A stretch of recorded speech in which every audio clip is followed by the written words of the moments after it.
पालकमंत्री सुनेत्रा पवार आज बीड दौऱ्यावर आहेत. विविध विकास कामांचा आढावा घेतील. रखडलेल्या प्रकल्पांबद्दल अधिकाऱ्यांसोबत बैठकही घेतली जाणार आहे.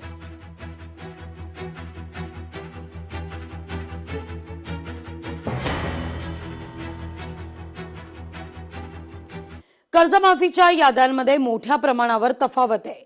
शेतकरी नेते रविकांत तुपकर यांनी आरोप केलाय. याद्यांमध्ये महाघोळ की सरकारचा नवा डाव, हा सवाल तुपकर उपस्थित करतायत. की सरकार बँकांसोबत ओटीएस करणार आहे आणि उर्वरित रक्कम बँकेनी त्या शेतकऱ्याला राईट ऑफ करायची आहे असं सरकारमधल्या लोकांचं म्हणणं आहे. पण याबाबत कुठली सुस्पष्टता सरकारनं अजून केलेली नाही.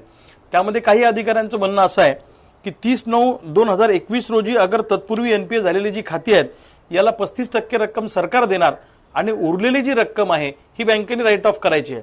यामध्ये त्यांनी 2022, 2023, 2024 आणि 2025 वेगळ्या वेगळ्या वर्षी थकीत झालेली जी पीक कर्ज आहेत त्याच्यासाठी 55%, 70%, 85% रक्कम सरकार देणार असं म्हटलेलं आहे.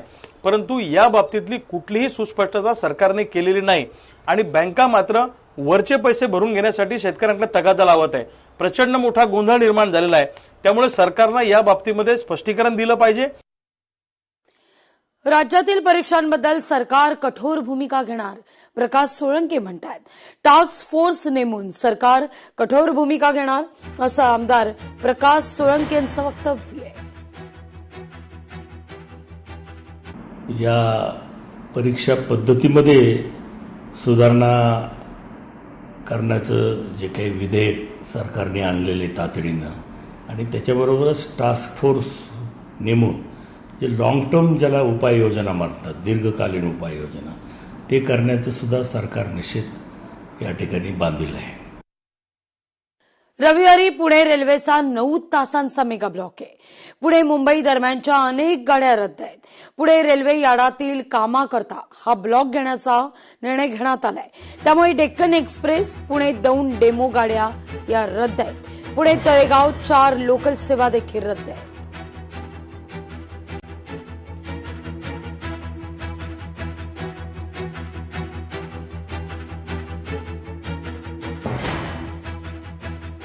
मीराबाईंदरमध्ये कौटुंबिक वादाचं भीषण स्वरूप दिसतंय. आईला वाचवताना मुलाचा चाकू लागून मृत्यू झालेला आहे.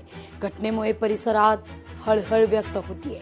उत्तम सागरी पोलीस ठाण्याच्या हद्दीत एका कौटुंबिक वादानं भीषण वळण घेतलेलं आहे. पत्नीवर चाकून हल्ला करण्याचा प्रयत्न करणाऱ्या वडिलांपासून आईला वाचवण्याकरता धावलेल्या मुलाचा चाकू लागून दुर्दैवी मृत्यू.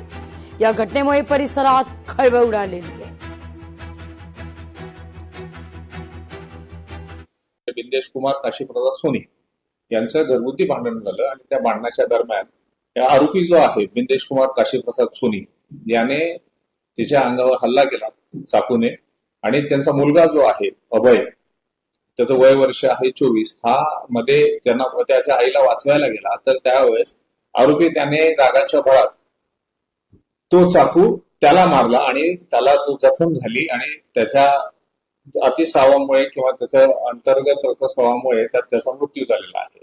या संदर्भात उत्तम पोलीस स्टेशनला गुन्हा दाखल करण्यात आलेला आहे. CR नंबर आहे 88/2024, कलम 103(1) प्रमाणे गुन्हा दाखल केलेला आहे आणि याचा तपास चालू आहे.